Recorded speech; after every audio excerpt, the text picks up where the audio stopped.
bienvenue dans Empathie, le podcast qui fait rêver et qui le fait bien. Une première question pour commencer. Vous êtes-vous déjà demandé dans quel mur errait votre pensée? Alors ce n'est pas une question philosophique, vous n'avez pas 4 heures devant vous pour écrire un essai, thèse, antithèse, foutaise, non, c'est une vraie question. Est-ce que vous êtes déjà demandé tout ce que vous pourriez faire ou être si jamais vous n'aviez, comme moi, comme nous tous à vrai dire, hein, des limitations intérieures?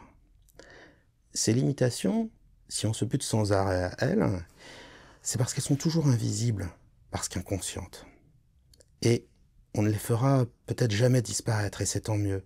Certaines doivent bien former les frontières de notre moi, et d'autres sont utiles pour demeurer un être assez aimable et vaguement civilisé. Ce que je veux dire par là, tout simplement, c'est qu'on a besoin d'interdits pour ne pas être des créatures de désir, de concupiscence, de violence, pour être des gens bien, pour avoir un libre arbitre. Oui, on a besoin de limites, on a besoin de verrous, mais peut-être faut-il en avoir conscience et pouvoir le choisir. H.G. Wells, que vous connaissez certainement, qui est l'auteur de L'île du docteur Moreau, de L'homme invisible, de La machine à explorer le temps. Alors je sais que j'ai déjà dit dans un précédent épisode que c'était Jules Verne, l'inventeur de la science-fiction, mais bon, les Américains, les Anglais et le reste du monde qui est assez de mauvaise foi prétendent que c'est H.G. Wells, donc peut-être qu'il est le co-auteur de la science-fiction. Eh bien, en inventant la science-fiction, il abat l'un des derniers interdits que se donne la littérature. Oui, on a le droit de représenter l'impossible, l'incroyable, l'impensable futur. Aujourd'hui, avec cette histoire hypnotique, vous voyagerez avec lui dans sa fabuleuse machine. Sa machine à voyager dans le temps, à explorer le temps. Pas besoin de plutonium ou de magie pour y parvenir, votre imagination suffit et je gage qu'après cette histoire hypnotique, vous vous sentirez plus serein et même plus libre. À propos de liberté, le droit de sortir des cases, de ne pas toujours faire la même chose, je vous ai déjà dit plusieurs fois que bientôt allait sortir le financement participatif de mon spectacle. Ça va être très très très bientôt le cas. J'aimerais bien que vous alliez jeter un coup d'œil sur ulule.com/hypnotique pour avoir une petite idée de ce à quoi il ressemblera. Ça ressemblera un peu aux lectures hypnotiques, mais en encore mieux. Et si vous faites ça, si vous laissez votre email, il y aura des hypnoses gratuites à télécharger, comme ça, toutes les semaines. Donc c'est plutôt cool. Ça me ferait plaisir que vous y jetiez un coup d'œil. Et puis aussi, d'ailleurs, j'y pense. Je vais essayer d'y penser à chaque épisode. N'oubliez pas de vous abonner. Si vous tapez avec vos petits doigts engourdis Benjamin Lubzinski ou Empathie le podcast à chaque fois pour retrouver cette émission, c'est quand même dommage. Bon, que ce soit ce spectacle ou que ce soit l'histoire hypnotique d'aujourd'hui, je vous assure que vous allez bientôt arpenter la terra incognita de votre psyché, et ça, c'est un merveilleux voyage. Allez, en route vers l'hypnose. Oups, j'allais oublier. Voici le témoignage de Stéphane à propos de mon spectacle Hypnotic Jazz. C'est très court et après, l'histoire hypnotique commence. Bonjour, c'est Stéphane. Je voulais vous parler de Hypnotic Jazz de Benjamin Lubzinski. J'ai eu l'occasion de voir le spectacle et c'est absolument incroyable ce que Benjamin a voulu faire. C'est-à-dire qu'on est plongé dans une ambiance fantasmagorique de jazz, à la fois d'une histoire qui nous embarque loin, très très loin. Et le but, je pense, de cette expérience, était de nous faire vivre un moment hors du temps. Et c'est ce qui arrive vraiment. On est dans une transe qui dure pendant plus d'1 heure. Et on n'a pas envie d'en sortir, puisque c'est quelque chose de absolument agréable. Et donc, il y a toute une histoire qui est fabriquée, que Benjamin nous raconte au fur et à mesure, en synchronisation avec 2 musiciens, un pianiste et une chanteuse, qui rendent le moment vraiment absolument magique, et qui mérite vraiment d'être vu par un maximum de monde. C'est vraiment un véritable voyage hypnotique qu'on nous propose. Et on a envie d'y retourner très vite une fois qu'il est terminé. Donc c'est plutôt bon signe.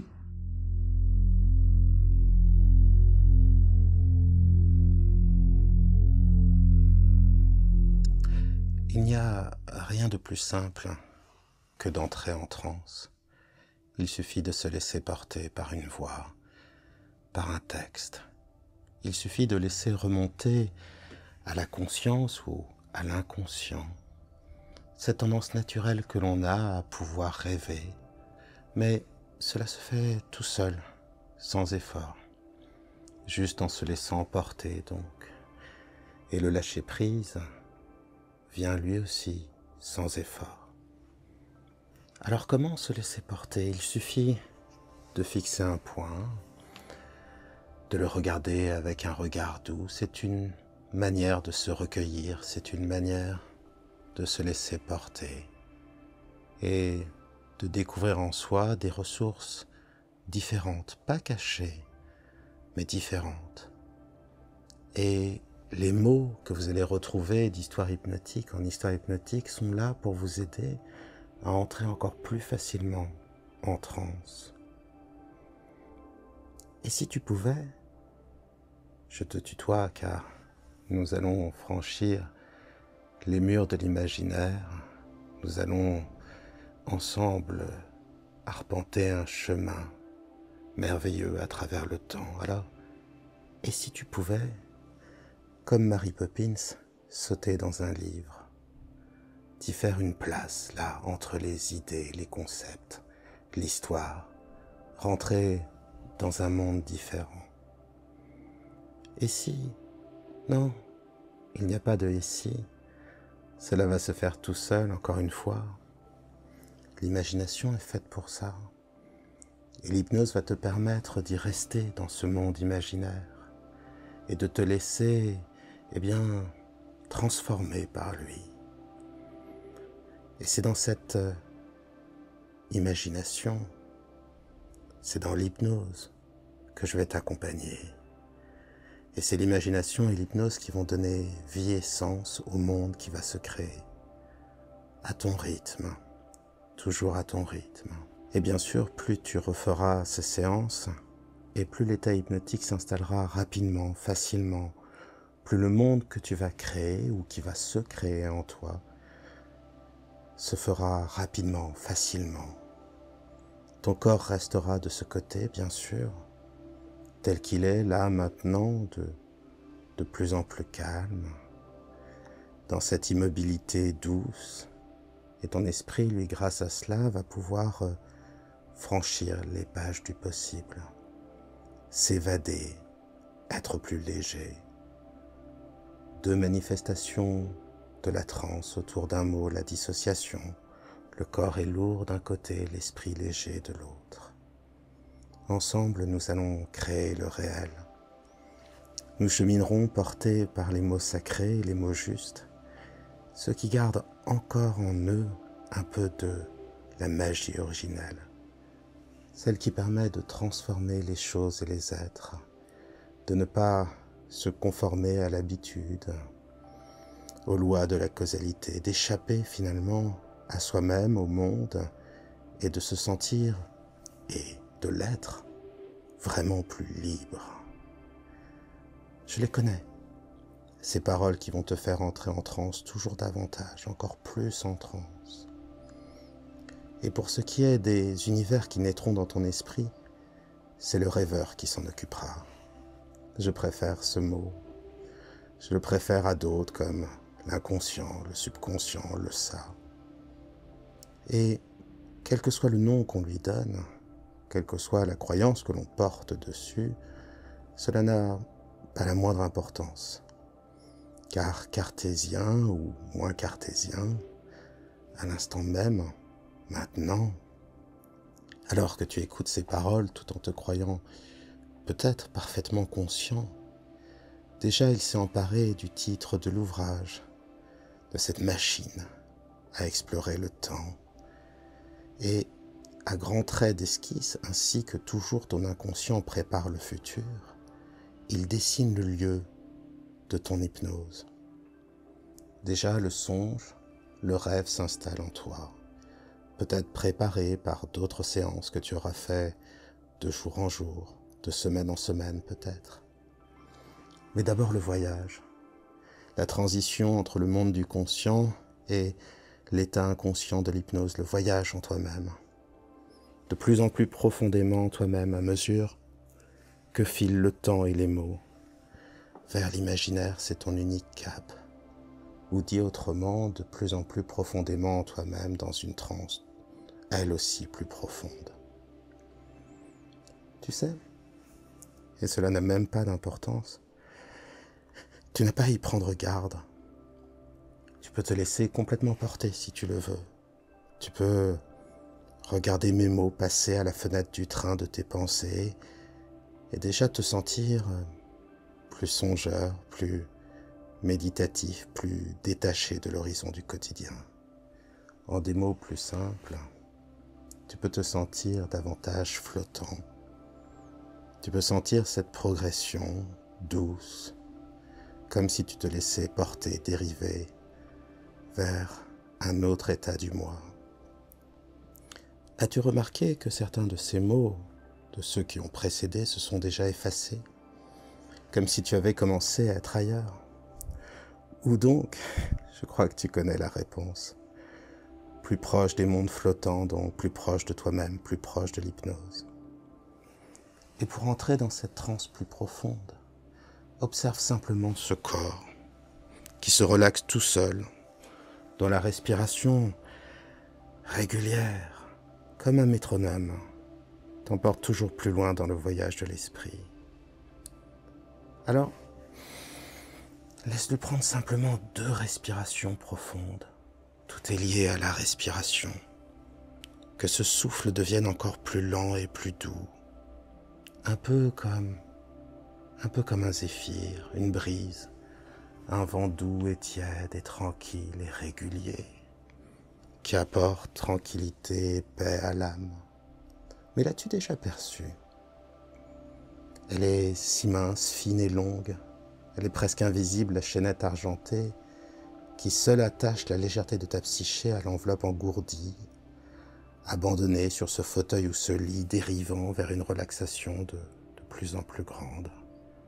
Et tu le sens, et tu le sens, cette progression, et tu la sens, cette progression, tant au niveau du corps qui s'alourdit dans la détente, qu'au niveau de l'esprit qui lui s'allège dans un voyage rêvé.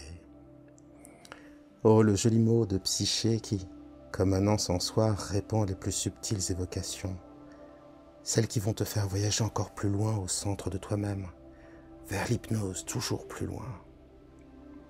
La psyché, c'est ton esprit pensant qui s'éloigne sur le chemin lumineux de l'imaginaire. Psyché comme dans le mythe d'Héros et Psyché.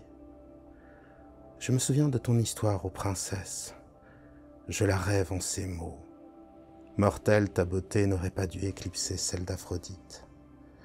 Pour te punir, elle envoya son fils, le dieu ailé armé de ses flèches, le dieu de l'amour. Lui désobéissant, de toi il s'éprit. Tu trahis sa confiance, hélas, ainsi qu'en témoigne Apulée dans ses métamorphoses. Et tu dus affronter de nombreuses épreuves avant de pouvoir regagner son amour et goûter avec lui au nectar, à l'ambroisie, à la divinité. Passé ton apothéose, on raconte que Zeus t'offrit des ailes de papillon, comme celles de l'espèce à qui tu devais donner ton nom, Psyché. Et toi qui m'écoutes, toi en qui mes mots prennent marque et s'installent, et révèlent simplement les possibilités de ton être. Toi aussi ta psyché a des ailes. Écoute, observe, regarde, ressens. Contemple les pensées légères qui s'envolent sur les courants aériens de mes mots, alors que le corps lourd s'enracine de plus en plus dans la pesanteur immobile et engourdie d'une méditation tranquille. De plus en plus tranquille, de 2 manières différentes, le corps d'un côté, l'esprit de l'autre. L'un immobile, pesant, lourd et confortable, l'autre plus léger, aérien, flottant ou un peu comme des ailes de papillon donc. Laisse ton inconscient faire briller pour toi l'ovale de l'un de ces grands miroirs que l'on appelle aussi psyché. Et déférence gardée envers Alice, traverse-le, comme ça, simplement, sans te poser de questions. Ce que tu y trouveras, là, de l'autre côté, c'est une bibliothèque merveilleuse. Quel endroit plus rêvé pour accueillir tant de monde, une bibliothèque infinie. Sache que tous les livres écrits ou qui auraient pu être écrits s'y trouvent. Et chaque page de chaque ouvrage peut ouvrir la porte d'une myriade de mondes. Tous les univers dans un seul endroit, tous les rêves dans un seul esprit. Le tien, car tu n'as pas de limite, car tu peux tout être. Et en même temps, en toi, un cap unique certainement existe, un moi essentiel. Tu entres encore plus en transe. Quelque part dans un de ces rayons, l'on peut même trouver le livre de ta vie. Voici ce qu'on pourrait y lire. Quand il avait commencé à entendre ces mots, il ne s'attendait pas à aller aussi loin. Où exactement, cela restait à préciser. L'endroit semblait changer du tout au tout, à chaque instant. Ce qui ne changeait pas, c'était le corps dont les yeux se fermaient, la respiration se ralentissait et semblait de plus en plus endormie. À chaque fois qu'il les réentendait, la transition se faisait plus rapide. « Tu es en transe ». Ces mots, il les sentait qu'il engourdissait. « Tu es en transe ». Le corps seulement plus lourd. « Tu es en transe ». L'esprit, lui, au contraire, semblait gagner en légèreté. « Tu es en transe ». En pensée, il avait trouvé un mystérieux miroir pour se retrouver dans une bibliothèque encore plus mystérieuse. Il aurait pu y trouver l'histoire de sa propre vie et, comme dans une mise en abîme, s'y lire, lisant le livre qu'il tenait. Comme dans l'histoire sans fin, tu es en transe. Les mots ne servaient plus à rien, car même lorsqu'il cessait de les entendre, il les vivait dans sa chair. Tu es en transe. Oui, il le savait déjà. Sortons de cette boucle, veux-tu, et retrouve-moi dans l'une des allées de cette Alexandrie de papier. Tends le bras, et sur le premier rayon, saisis le livre qui t'y attend. La machine à explorer le temps de H.G. Wells. Il ouvre pour toi ces pages, et un monde qui va se développer comme un rêve, tout autour de toi, sur les briques des mots que tu entendras. J'ai déjà exposé jeudi dernier à quelques-uns d'entre vous les principes de ma machine pour voyager dans le temps. Et je vous l'ai montrée telle qu'elle était, mais inachevée et sur le métier. Elle y est encore maintenant, quelque peu fatiguée par le voyage à vrai dire. L'une des barres d'ivoire est fendue et une traverse de cuivre est faussée, mais le reste est encore assez solide. Je pensais l'avoir terminé le vendredi, mais vendredi, quand le montage fut presque fini, je m'aperçus qu'un des barreaux de nickel était trop court de 2,5 cm exactement, et je dus le refaire, de sorte que la machine ne fut entièrement achevée que ce matin. C'est donc aujourd'hui, à 10 heures, que la première de toutes les machines de ce genre commença sa carrière. Je l'examinai une dernière fois, m'assurai de la solidité des écrous, mis encore une goutte d'huile à la tringle de quartz et m'installai sur la selle. Je suppose que celui qui va se suicider et qui tient contre son crâne un pistolet doit éprouver le même sentiment que j'éprouvais alors de curiosité pour ce qui va se passer immédiatement après. Je pris dans une main le levier de mise en marche et dans l'autre le levier d'arrêt. J'appuyai sur le premier et presque immédiatement sur le second. Je crus chanceler, puis j'eus une sensation de chute, comme dans un cauchemar. Alors, regardant autour de moi, je vis mon laboratoire tel qu'à l'ordinaire. S'était-il passé quelque chose ? Un moment, je soupçonnais mon intellect de m'avoir joué quelques tours. Je remarquai alors la pendule. Le moment d'avant, elle marquait, m'avait-il semblé, 1 minute ou 2 après 10 heures. Maintenant, il était presque 3h30. Comme il est simple d'imaginer ce laboratoire, cet homme du 19e siècle, ou peut-être du début du 20e siècle, qui expérimente sur sa machine à voyager dans le temps, les matériaux de l'époque, le nickel, l'ivoire, le quartz. Et l'esprit déjà nourri par tout ce que la science-fiction a déjà créé, par des souvenirs de voyages temporels extraordinaires, s'offrir la liberté de suspendre quelques instants la raison et d'observer cette machine, peut-être de voyager ensuite avec elle. Les images, les sons, les sensations vont se préciser et vous allez pouvoir embarquer dans le premier et plus merveilleux voyage dans le temps. C'est vrai, chaque personne a sa manière à la fois de ressentir le temps, mais aussi de ressentir le monde. Certaines personnes le perçoivent d'abord par le prisme du regard, d'autres par le prisme de l'audition, d'autres par les sensations. En cela que ce dont ils se souviennent prend d'abord cette coloration de sons, d'images ou de sensations. Alors, de quelle manière va se préciser en vous cette machine à voyager dans le temps? Cela a peu d'importance, car elle va se préciser de toutes les manières au fur et à mesure de la lecture, apporter ces images, ces sons, apporter ces images, ces sons, ces sensations et ces émotions. Et plus l'esprit va entrer dans l'hypnose, et plus il rentrera dans l'histoire, et plus il rentrera dans l'histoire, et plus l'hypnose se fera précise, enveloppante.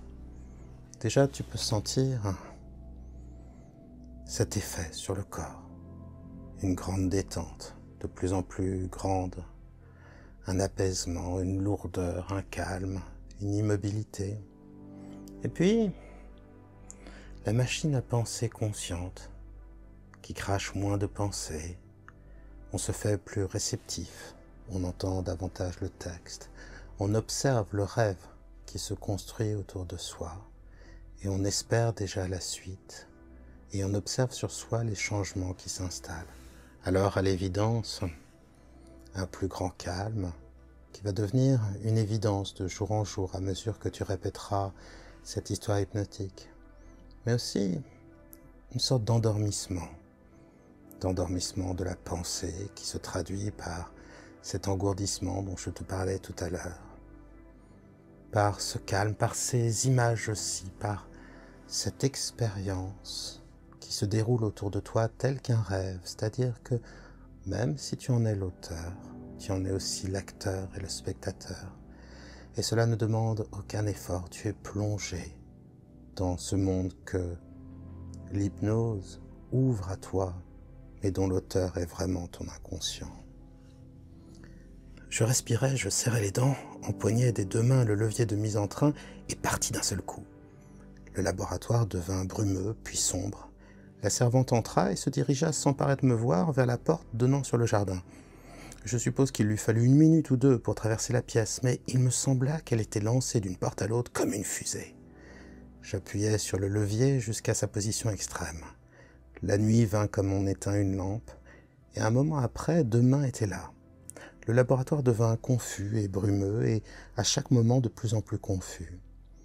Demain soir arriva, tout obscur, puis le jour encore, puis une nuit, puis des jours et des nuits de plus en plus précipités. Un murmure vertigineux emplissait mes oreilles, une mystérieuse confusion descendait sur mon esprit. Et c'est certainement une des sensations que tu ressens aussi quand tu fais de l'hypnose. À certains moments, les mots semblent se précipiter, se télescoper, se suivre en apparence sans logique, et pourtant on la recherche, cette logique. Et elle se divise, elle se subdivise. Alors à ces moments, l'esprit conscient se fatigue, et soit il suit et il s'épuise jusqu'à se détendre parfaitement et se taire, soit il continue ou décroche plus facilement, mais d'une manière ou d'une autre. Il entre de plus en plus en transe, comme tu entres de plus en plus en transe. Il se laisse porter par quelque chose, comme on se laisse porter par une histoire, comme on se laisse porter par le merveilleux, la fantaisie, l'impossible d'un futur que l'on accepte pourtant, la suspension de sa rationalité.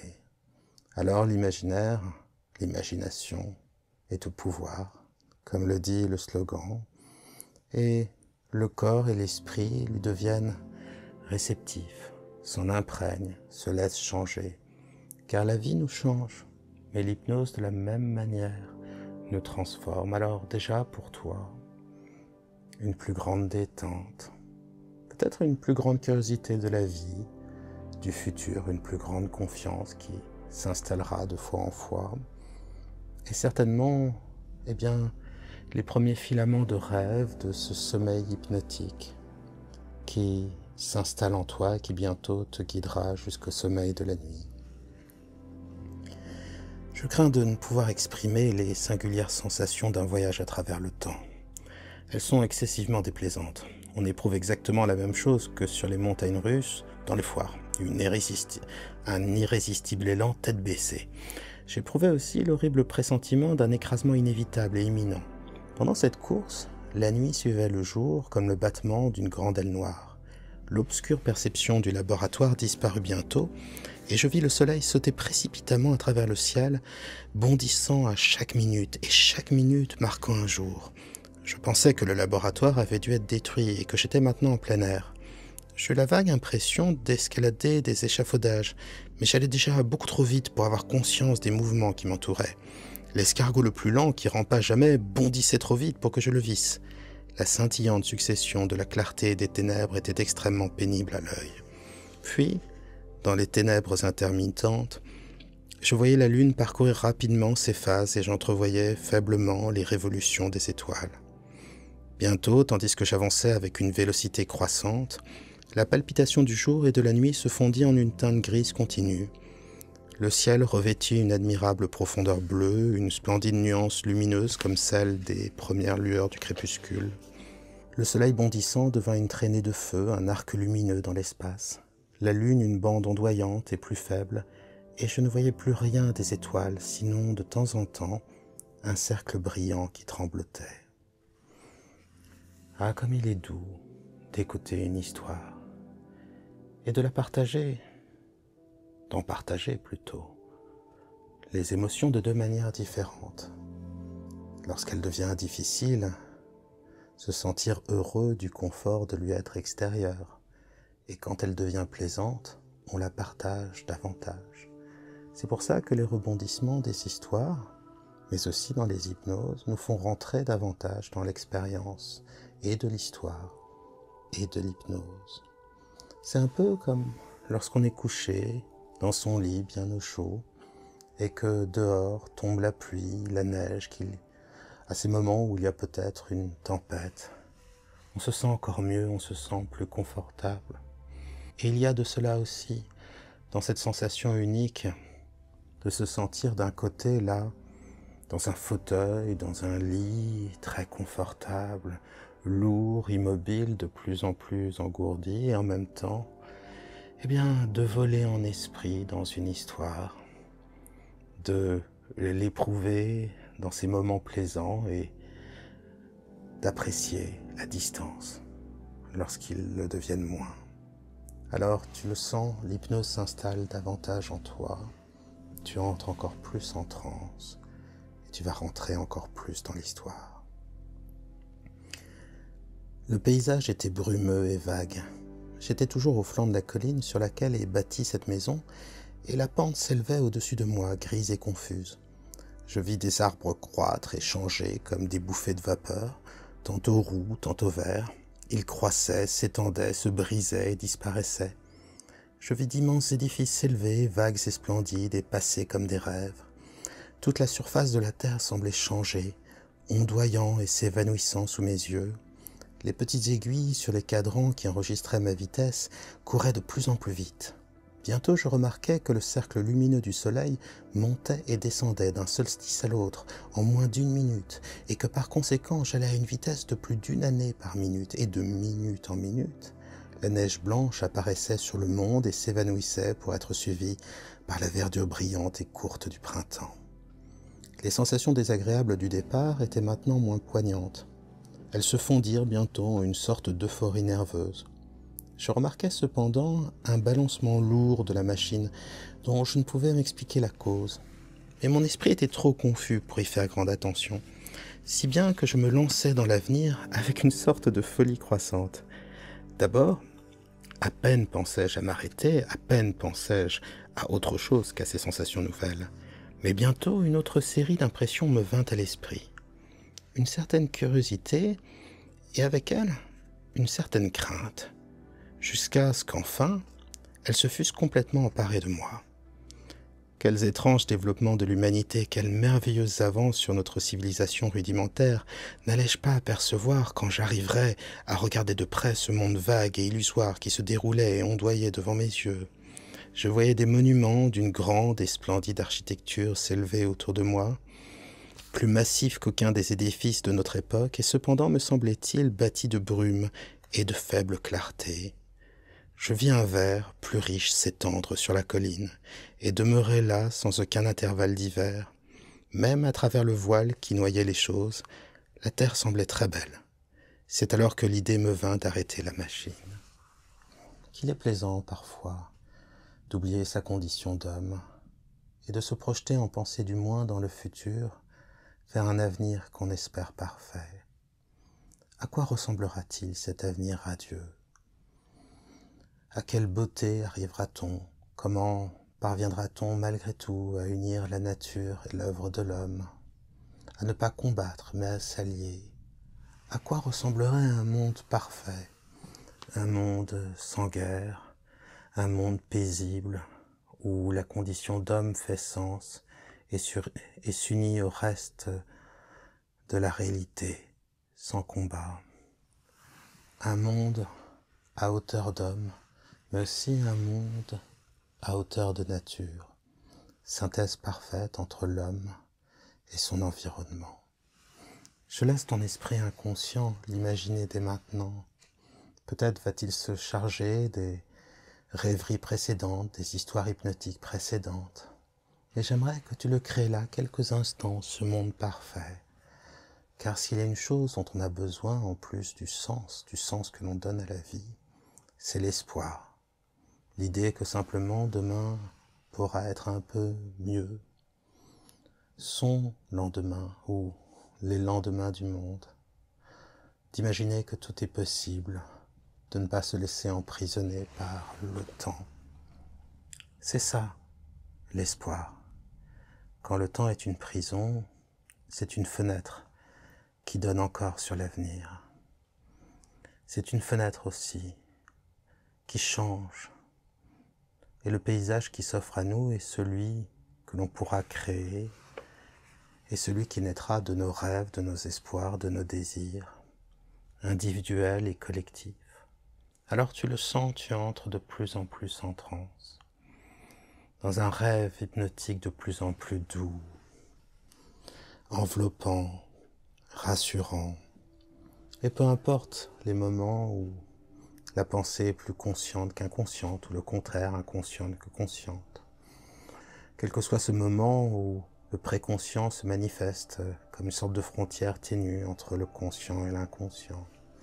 Peu importe aussi le nom qu'on lui donne, sa représentation, sa subjectivité, ses détours, mais aussi cette manière d'aller directement au but, pas celui des pensées, mais celui de nos émotions, de nos espoirs, de ce que nous sommes au fond réellement. Et dans cette confusion des confusions, quelque chose pourtant d'essentiel se précise, tu entres de plus en plus en transe, et plus tu entres en transe, et plus tu entreras dans l'histoire, et plus tu entreras dans l'histoire, et plus tu seras en transe. C'est cela la merveille de l'évasion par la pensée. On ne s'évade pas vraiment, on ne fuit pas, on se retrouve en soi. Et cela est doux, et cela devient évident, et cela apporte des changements. Ceux inspirés de l'hypnose, et ceux que notre inconscient désire plus secrètement, et qui trouvent dans les révélations de l'hypnose inconsciente le terrain sur lequel se manifester, s'incarner, se transformer, et devenir d'une manière plus manifeste, extérieure, automatique et complète. Non pas l'émanation, mais l'incarnation de ce que nous sommes. Tu entres de plus en plus en transe.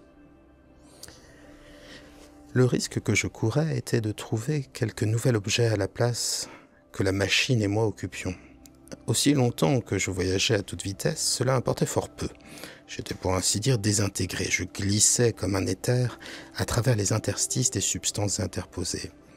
Mais s'arrêter impliquait peut-être mon écrasement molécule par molécule dans ce qui pouvait se trouver sur mon passage, comportait un contact si intime de mes atomes avec ceux de l'obstacle qu'il en résulterait une profonde réaction chimique, peut-être une explosion formidable qui m'enverrait, mon appareil et moi, hors de toute dimension possible, dans l'inconnu.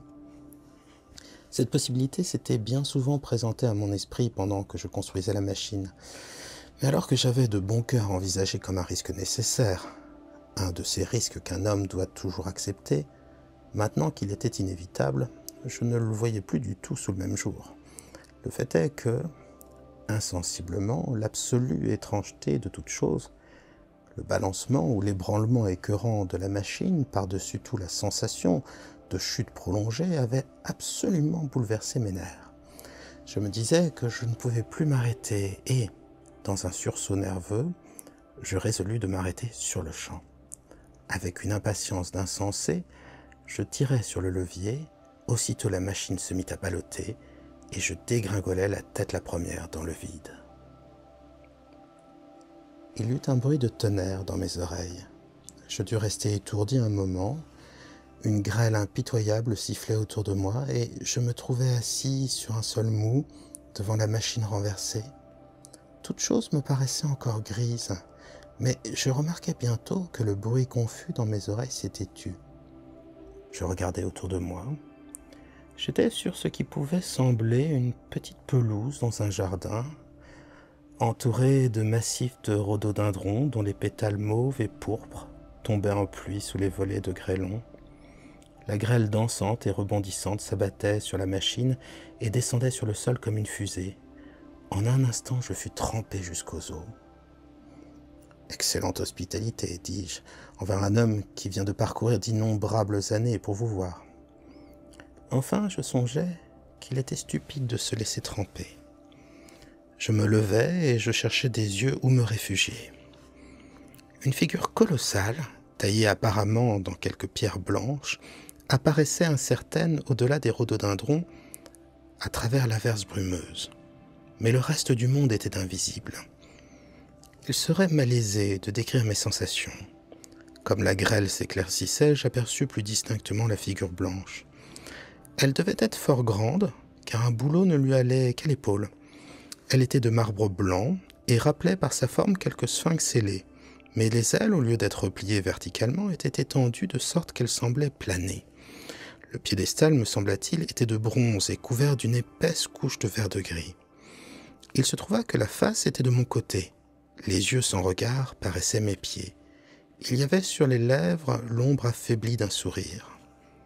L'ensemble était détérioré par les intempéries et donnait l'idée désagréable d'être rongé par une maladie. Je restai là, à l'examiner pendant un certain temps, une demi-minute peut-être, ou une demi-heure. Elle semblait reculer ou avancer, suivant que la grêle tombait entre elle et moi, plus ou moins dense. À la fin, je détournai mes yeux et je vis que les nuages s'éclaircissaient et que le ciel s'éclairait de la promesse du soleil. Je reportai mes yeux vers la forme blanche accroupie et toute la témérité de mon voyage m'apparut subitement. Qu'allait-il survenir lorsque le rideau brumeux qui m'avait dissimulé jusque-là serait entièrement dissipé? Qu'avait-il pu arriver aux hommes? Que faire si la cruauté était devenue une passion commune? Que faire si dans cet intervalle la race avait perdu son humanité et s'était développée dans la malfaisance, la haine et une volonté farouche de puissance? Je pourrais sembler quelque animal sauvage du vieux monde, d'autant plus horrible et dégoûtant que j'avais déjà leur conformation. D'autant plus horrible et dégoûtant que j'avais déjà leur conformation. Un être mauvais qu'il fallait immédiatement supprimer. Déjà j'apercevais d'autres vastes formes, d'immenses édifices avec des parapets compliqués et de hautes colonnes au flanc d'une colline boisée qui descendait doucement jusqu'à moi à travers l'orage apaisé. Je fus saisi d'une terreur panique. Je courus éperdument jusqu'à la machine et fis de violents efforts pour la remettre debout. Pendant ce temps, les rayons du soleil percèrent l'amoncellement des nuages. La pluie torrentielle passa et s'évanouit comme le vêtement traînant d'un fantôme. Au-dessus de moi, dans le bleu intense du ciel d'été, quelques légers et sombres lambeaux de nuages tourbillonnaient en se désagrégeant. Les grands édifices qui m'entouraient s'élevaient clairs et distincts, brillant sous l'éclat de l'averse récente et ressortant en blanc avec des grêlons non fondus amoncelés au long de leurs assises. Je me sentais comme nu dans un monde étrange. J'éprouvais ce que, peut-être, ressent l'oiseau dans l'air clair lorsqu'il sait que le vautour plane et va s'abattre sur lui. Ma peur devenait de la frénésie. Je respirais fortement, serrais les dents et en vins aux prises furieusement des poignets et des genoux avec la machine. À mon effort désespéré, elle céda et se redressa, en venant me frapper violemment au menton. Une main sur la selle, l'autre sur le levier, je restais là, haletant sourdement, prêt à repartir. Et alors que les mésaventures semblent s'accumuler sur le héros de cette histoire, toi, au contraire, tu ressens cette sensation plaisante d'être confortable, suffisamment loin des choses désagréables, un peu comme un esprit simplement curieux qui observe. Dans une sorte de triple dissociation, il y a le corps, toujours plus détendu, calme et serein, l'esprit, lui, qui en est détaché, léger, et qui oublie le présent pour se projeter dans ce futur de fiction, qui, dans sa majesté, dans son immensité, donne fort à contempler. Quelle idée merveilleuse que de pouvoir s'affranchir du temps. Quel plaisir que de pouvoir visiter, quels que soient ces pays, la révolution, le temps qui passe. Quel plaisir de s'élever au-dessus de la condition d'homme et d'avancer plus vite que la vie elle-même au travers du temps, le futur comme le passé, dans une machine incroyable. Et en cela, ton corps, lui, réagit de mieux en mieux. La respiration devient de plus en plus calme et lente. Elle est le baromètre, ou plutôt, cette aiguille qui bat tranquillement la mesure du temps. Un temps de plus en plus long dans ton corps, de plus en plus tranquille, car à mesure que la respiration se ralentit, le temps aussi se ralentit pour toi, et tout devient plus plaisant, plus facile, plus calme, plus apaisé. Et tout spectacle devient une merveille pour l'esprit serein, qui s'en nourrit de quelque manière que ce soit, et voit sa conscience élargie à d'autres mondes, ceux de la fiction, ceux de tes rêves propres, le corps lourd d'un côté, l'esprit léger de l'autre. Tu entres de plus en plus en transe. Mais avec l'espoir d'une prompte retraite, le courage me revint. Je considérais plus curieusement et avec moins de crainte ce monde d'un avenir éloigné. Dans une fenêtre ronde, très haut dans le mur du plus proche édifice, je vis un groupe d'êtres revêtus de riches et souples robes. Ils m'avaient vu, car leur visage était tourné vers moi. J'entendis alors des voix qui approchaient. Venant à travers les massifs qui entouraient le sphinx blanc, je voyais les têtes et les épaules d'hommes qui couraient. L'un d'eux déboucha d'un sentier qui menait droit à la petite pelouse sur laquelle je me trouvais avec ma machine.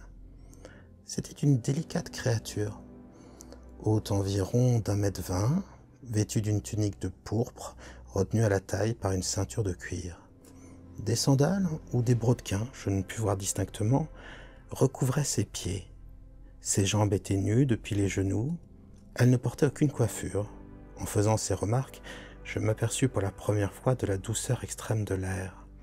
Je fus frappé par l'aspect de cette créature très belle et gracieuse, mais étonnamment frêle.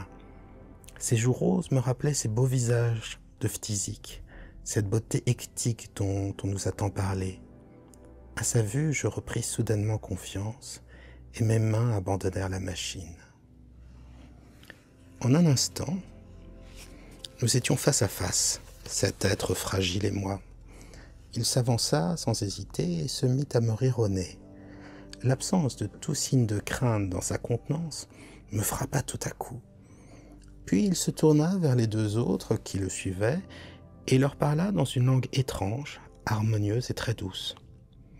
D'autres encore arrivèrent, et j'eus bientôt autour de moi un groupe d'environ 8 ou 10 de ces êtres exquis.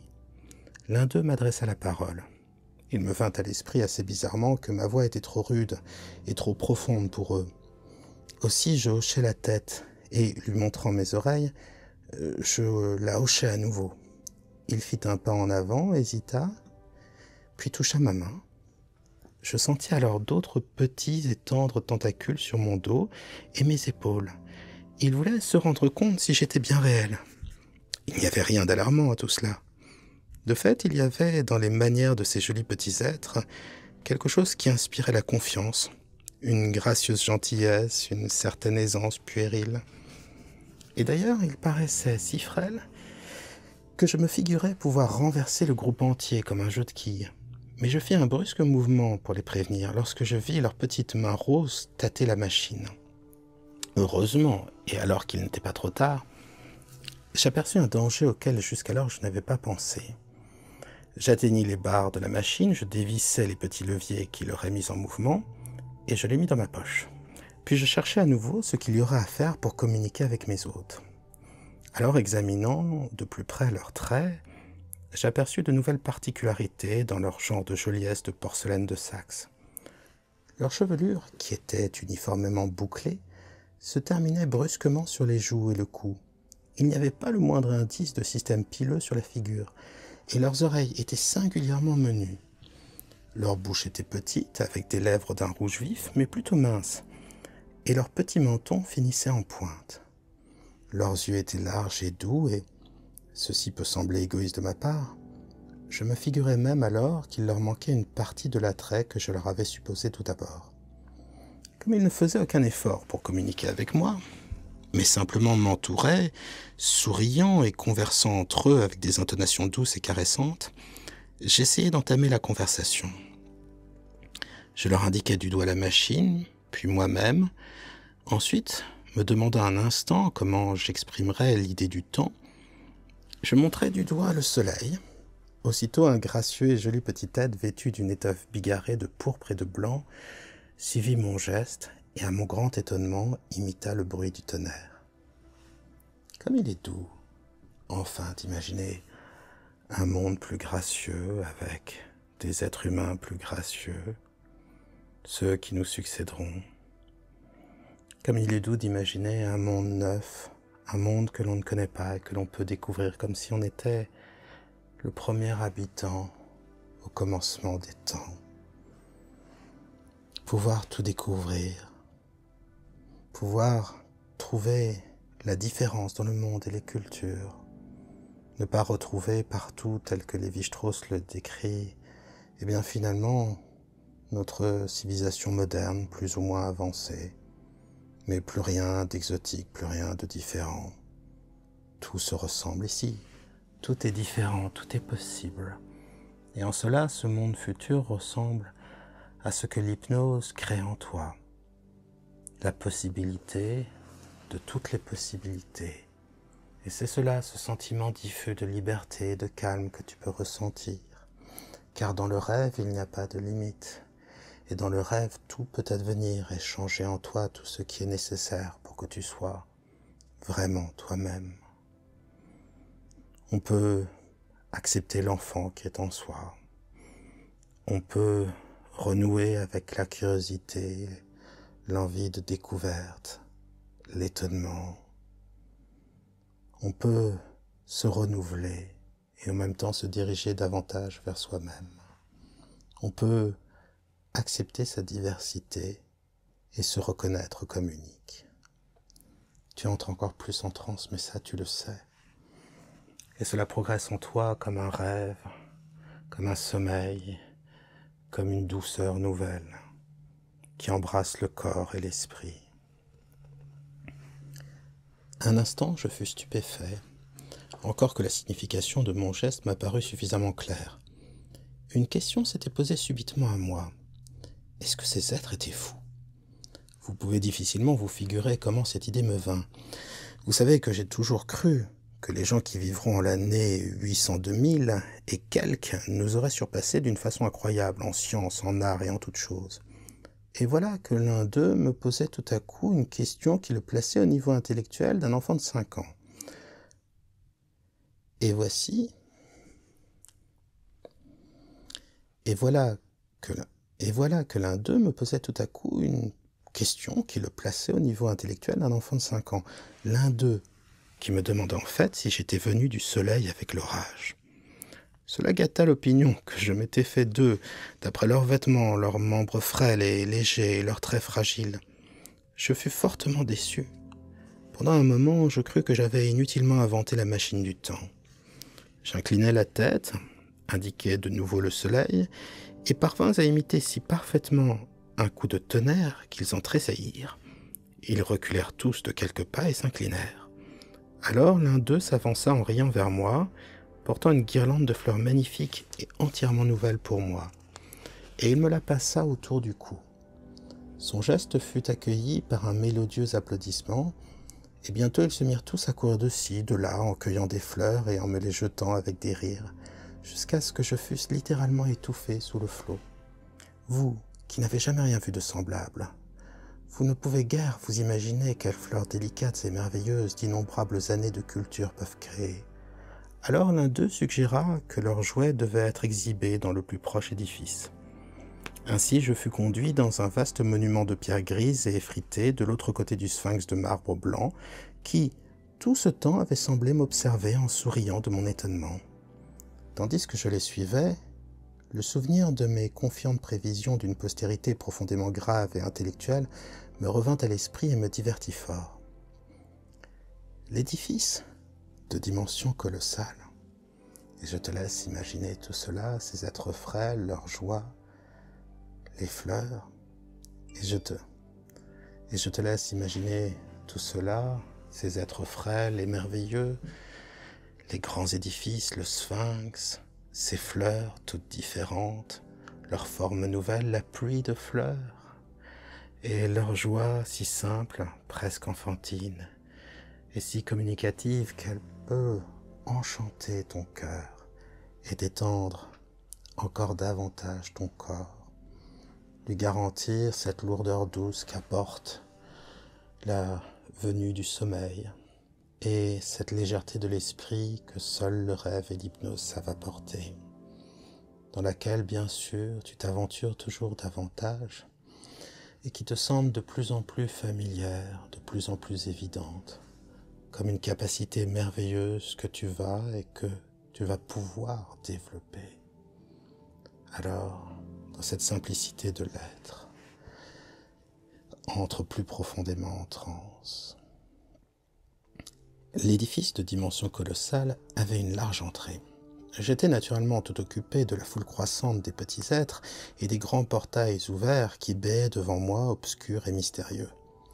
Mon impression générale du monde ambiant était celle d'un gaspillage inextricable d'arbustes et de fleurs admirables, d'un jardin longtemps négligé, cependant sans mauvaises herbes. Je vis un grand nombre d'étranges fleurs blanches, en longs épis, avec des pétales de cire de près de 40 centimètres. Elles croissaient éparses, comme sauvages, parmi les arbustes variés. Mais comme je te l'ai dit, je ne pus les examiner attentivement cette fois-là. La machine fut abandonnée sur la pelouse parmi les rhododendrons. Il faut, je le crois, pour imaginer un paradis, qu'il y ait toujours un jardin, comme une sorte d'écho au jardin d'Éden, à ce paradis originel qui nous aurait échappé pour une raison ou pour une autre. Pour imaginer le paradis, on imagine toujours un jardin. Qu'est-ce que le jardin, si ce n'est l'alliance de la nature, de l'homme et du temps? Peut-être la façon la plus harmonieuse de travailler sur le monde et en même temps de travailler sur soi. Il faut cultiver son jardin, dit Candide dans le livre éponyme de Voltaire. Et c'est ce que tu es en train de faire, alors laisse le monde devenir pour toi, dans ce rêve, un jardin merveilleux. Offre-lui des formes nouvelles, une harmonie entière. Que chaque regard se pose sur quelque chose d'incroyable, une perspective, un édifice, des plantes, des arbustes, des fleurs merveilleuses. Laisse aussi tes autres sens être enchantés par ce nouveau monde. Laisse peut-être des bruits merveilleux d'oiseaux, oiseaux de paradis peut-être, oiseaux chanteurs, enchanter ton oreille donc, et tes autres sens, qu'ils se nourrissent du vent doux, de la brise, des senteurs nouvelles de ces parfums que diffusent les fleurs, fragrance étonnante d'un monde inconnu. Tout devient possible dans cette transe merveilleuse que l'hypnose installe toujours plus avant et qui distille en ton cœur et en ton corps la plus grande douceur. L'arche de l'entrée était richement sculptée, mais je ne pus naturellement pas observer de très près les sculptures, encore que j'ai cru apercevoir en passant divers motifs d'antiques décorations phéniciennes, frappé de les voir si usés et mutilés. Je rencontrai sur le seuil du porche plusieurs êtres plus brillamment vêtus, et nous entrâmes ainsi, moi habillé de ternes habits du XIXe siècle, d'aspect assez grotesque, entouré de cette masse tourbillonnante de robes aux nuances brillantes et douces, et de membres délicats et blancs, dans un bruit confus de rires et d'exclamations joyeuses. Le grand portail menait dans une salle relativement vaste, tendue d'étoffes sombres.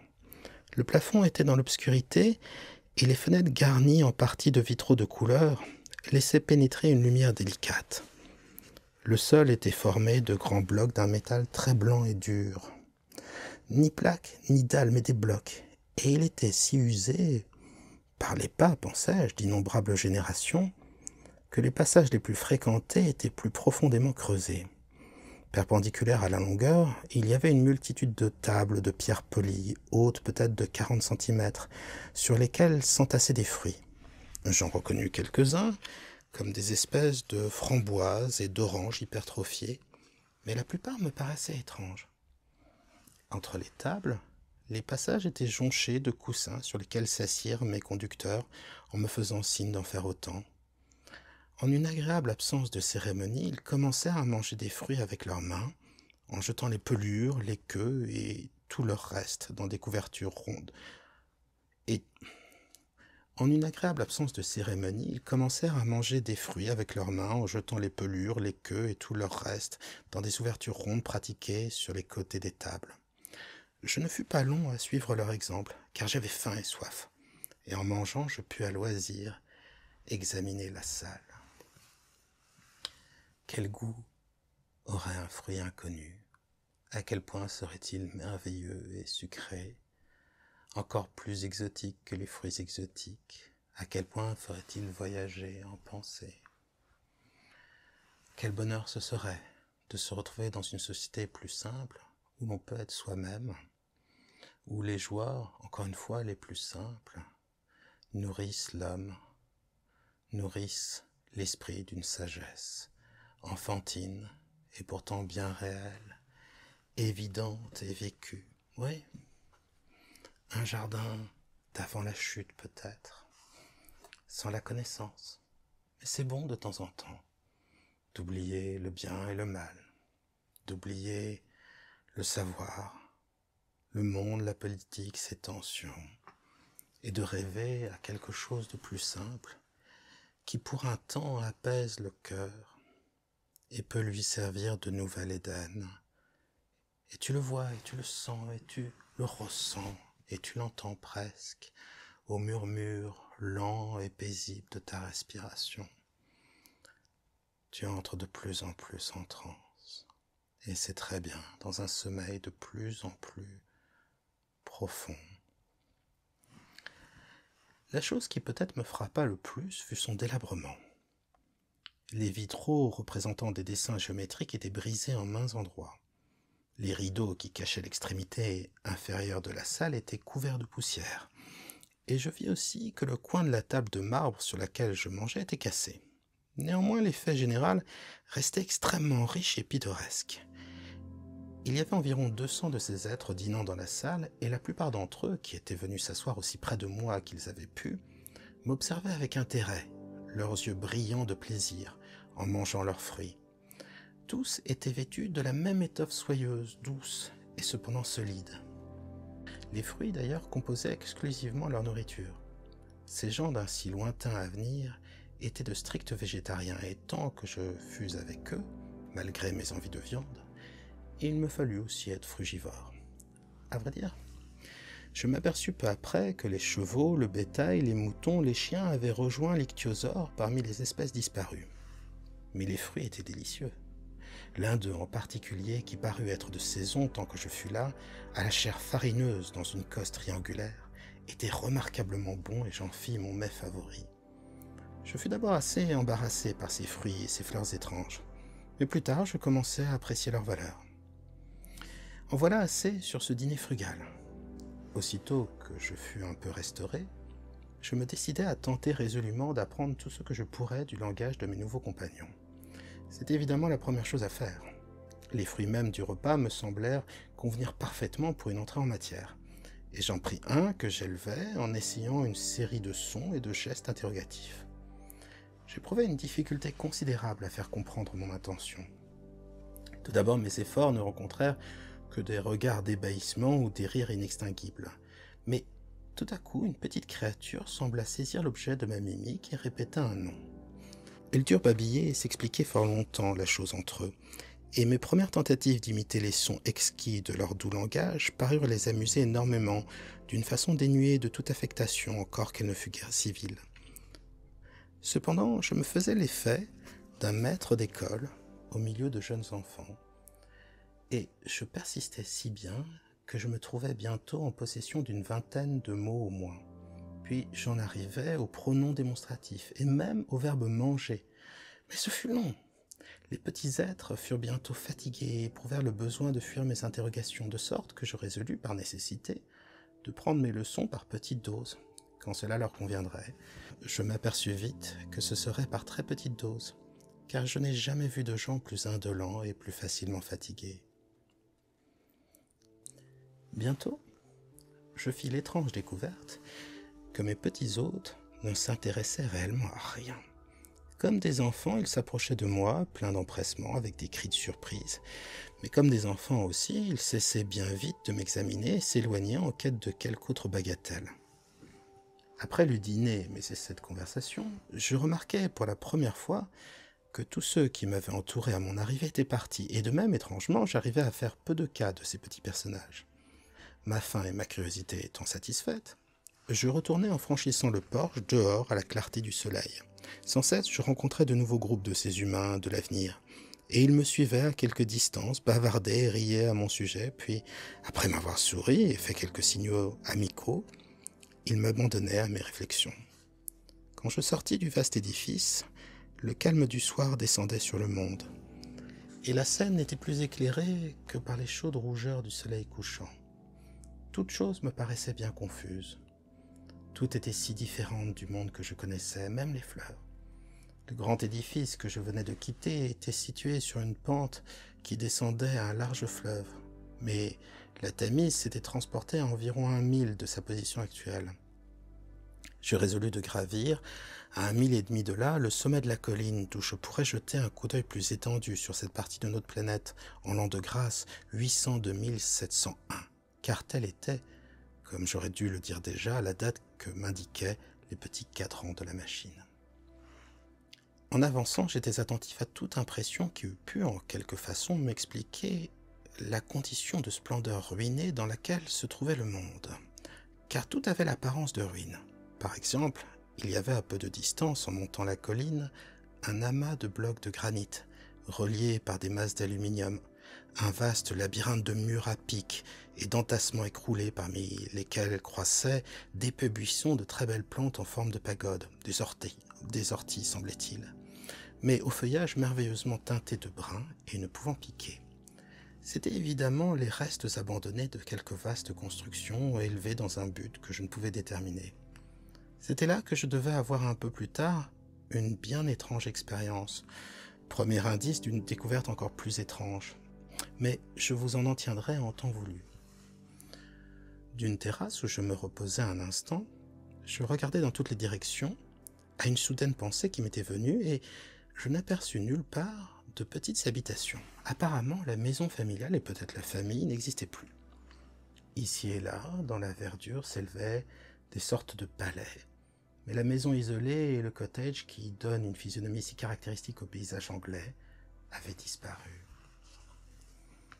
Qu'il est agréable de se laisser porter ainsi et de découvrir un monde nouveau, sans que cela n'implique quoi que ce soit, si ce n'est une détente de plus en plus grande, une sérénité toujours plus totale, plus installée, et une sorte de rêverie de plus en plus dense et merveilleuse à mesure que le sommeil de l'hypnose s'installe toujours plus avant. Alors, si tu le souhaites, tu peux bien sûr compter de 1 à 5 pour sortir de transe. Mais sinon, tu peux continuer jusqu'au sommeil, ce voyage hypnotique. C'est le communisme, me dis-je. Et sur les talons de celle-là vint une autre pensée. J'examinais la demi-douzaine de petits êtres qui me suivaient. Alors je m'aperçus brusquement que tous avaient la même forme de costume, le même visage imberbe au teint délicat et la même mollesse des membres, comme de grandes fillettes. Il peut sans doute vous paraître étrange que je ne l'eusse pas remarqué, mais tout était si étrange. Pour le costume et les différences de tissu ou de coupe pour l'aspect et la démarche qui de nos jours distingue les sexes, ces humains du futur étaient identiques.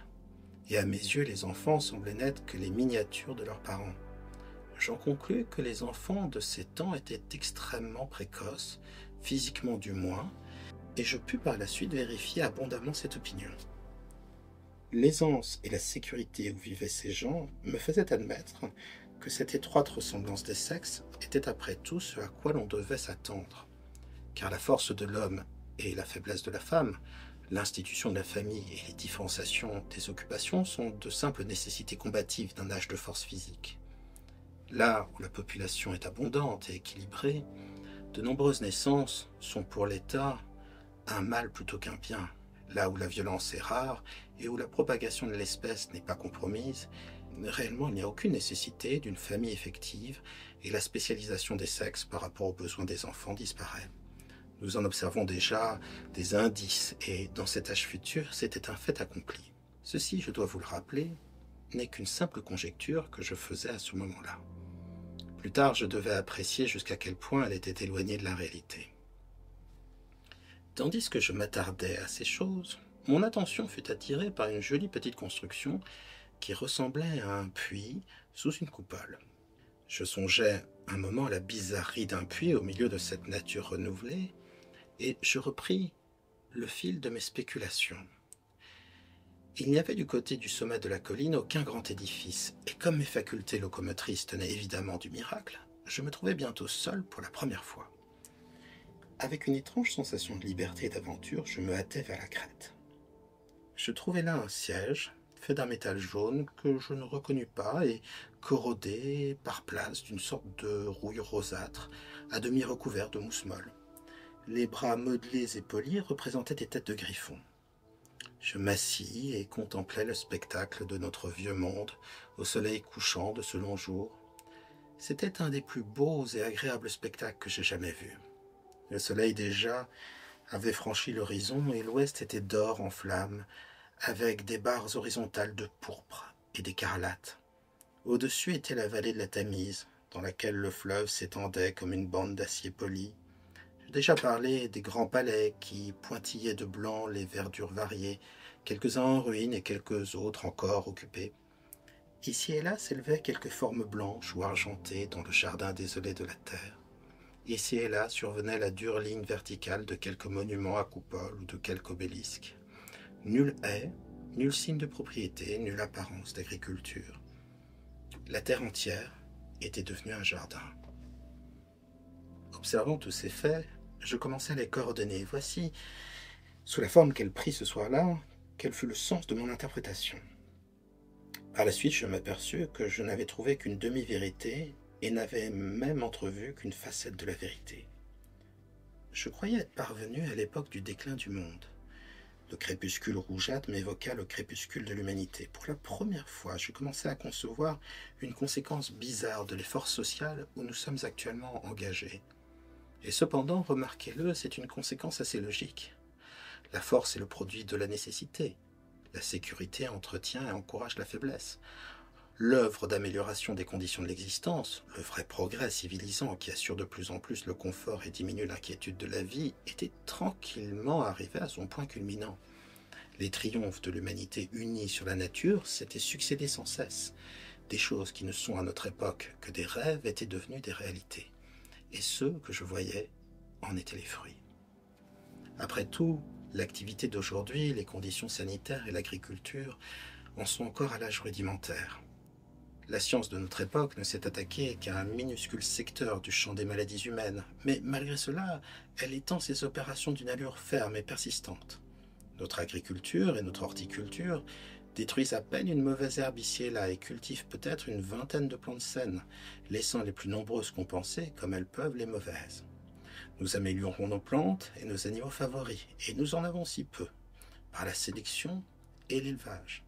Tantôt une pêche nouvelle et meilleure, tantôt une grappe sans pépins, tantôt une fleur plus belle et plus parfumée, tantôt une espèce de bétail mieux adaptée à nos besoins. Nous les améliorons graduellement parce que nos vues sont vagues et hésitantes, et notre connaissance des choses très limitée parce que, aussi, la nature est timide et lente dans nos mains malhabiles. Un jour, tout cela ira de mieux en mieux. Tel est le sens du courant en dépit des reflux. Le monde entier sera intelligent, instruit, et recherchera la coopération, toutes choses iront de plus en plus vite vers la soumission de la nature. À la fin, sagement et soigneusement, nous réajusterons l'équilibre de la vie animale et de la vie végétale pour qu'elle s'adapte à nos besoins humains. Alors maintenant, je vais t'inviter à continuer ton aventure. Bercé par la possibilité de toutes les possibilités, par ce monde entièrement nouveau, tu peux aller à la découverte de ces palais, de ces écosystèmes, de ces lieux merveilleux où tu trouveras de nouvelles plantes, de nouvelles fleurs et ces petits êtres. Et peut-être trouveras-tu enfin des animaux dans ce monde.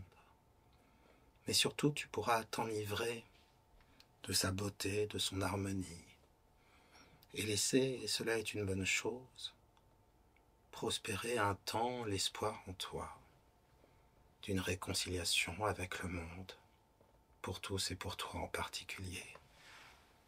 Alors, pendant que ma voix s'éteint, que ton rêve continue.